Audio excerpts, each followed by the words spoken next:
Welcome everybody to our One Plate Gourmet versus series. Today the challenge will be steak, and we'll be starting off with our 1-inch New York strip, butter, salt, grounded pepper, thyme, and garlic. Now I will twist it up and use another ingredient, pineapple.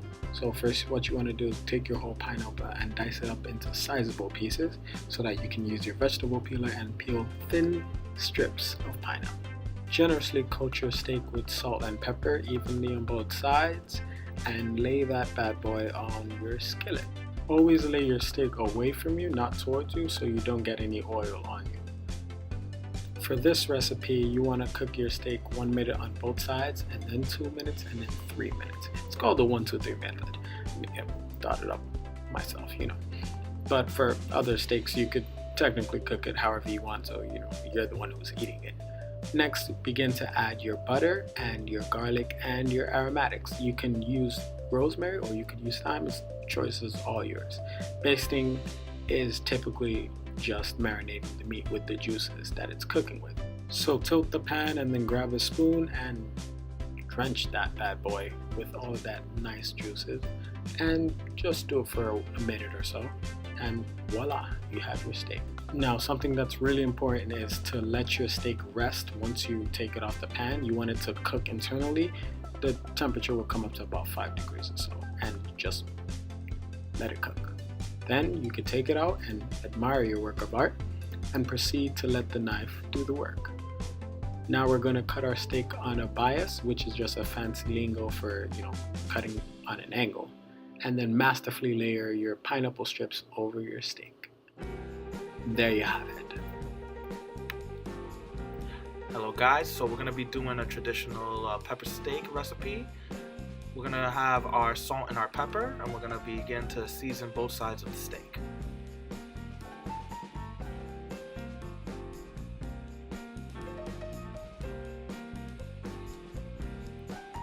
Afterwards, then we're going to begin to cut them into different slices. Usually you would do more steak than usual, and then we will begin working on the peppers.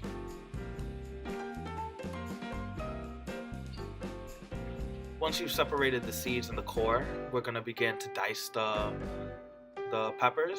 Make sure to use a lot of mixed peppers. It creates a lot of flavor. And then we're going to begin to get our garlic and our onion. We're going to break down the garlic, and then we're going to start beginning to mince it. All this prep work, especially with the onions, mincing and dicing, all is going to be for seasoning it overnight. Then we're gonna use a traditional, any Grace sweet and spicy sauce. We're gonna add our peppers that we diced, and then we're gonna add our onions and garlic that we minced, and then you're just gonna soak and lather it in, and then leave it out for overnight.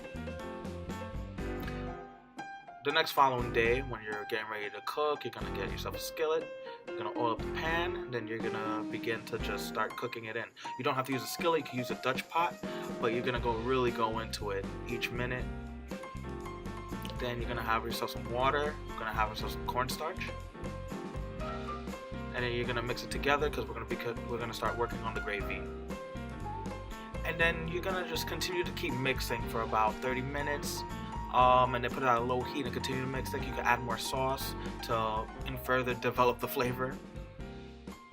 After 30 minutes, you're good to go. You just begin to plate, and there you have it.